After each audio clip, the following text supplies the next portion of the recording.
আসন্ন দীপাবলি উৎসব এবং দীপাবলি উৎসব মানে চারো চতুর্দিক আলোর এক প্রকার মুখরিত হয়ে ওঠে। সেই জায়গায় ৫১ পীঠের এক পীঠ মাতা ত্রিপুরা সুন্দরী মন্দির এবং সেই মন্দিরকে সাজিয়ে তোলা হয় হাজারো আলোর রোশনাইয়ে। আর প্রতি বছরের ন্যায় এই বছরও ৩ দিন ব্যাপী দেওয়ালি মেলার আয়োজন করছে উদয়পুরের মাতা ত্রিপুরা সুন্দরী মন্দির।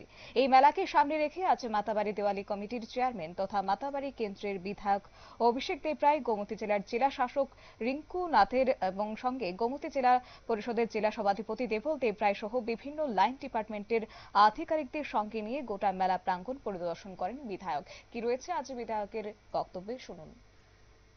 ভলেন্টিয়ার থেকে সমস্ত কিছুর ব্যাপারে আমাদের সবকিছু এবার অন্যান্য বার থেকে অনেক বেশি পরিমাণে করা হচ্ছে, লাইটিং থেকে শুরু করে সবকিছু।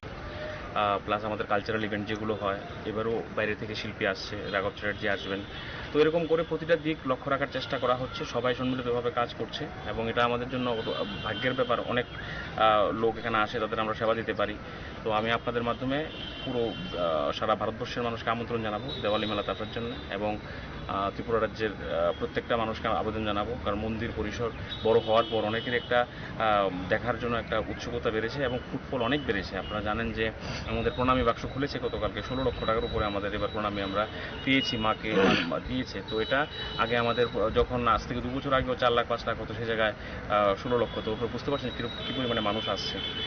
বিধায়কের বক্তব্য আপনারা শুনলেন এবং নবনির্মিত ভাবে মন্দির চত্বর সাজিয়ে তোলার পর উদ্বোধনের পরে প্রথমবার দীপাবলি উৎসব এবং সেই উৎসবে দেশবাসীকে স্বাগত জানিয়েছেন যে বিধায়ক। সঙ্গে আজ মেলা চত্বর ঘুরে দেখেন তিনি, সবকিছু ঠিকঠাক আছে কিনা এই বিষয়ে সাংবাদিকদের প্রতিক্রিয়া দেন মাতাবাড়ি কেন্দ্রের বিধায়ক অভিষেক দেবরায়। ৩ দিন ব্যাপী এই মেলাকে কেন্দ্র করে ইতিমধ্যে কিন্তু প্রস্তুতি তুঙ্গে রয়েছে। নিয়ে নিচ্ছি ছোট্ট একটি বিজ্ঞাপন বিরতির সঙ্গে থাকুন।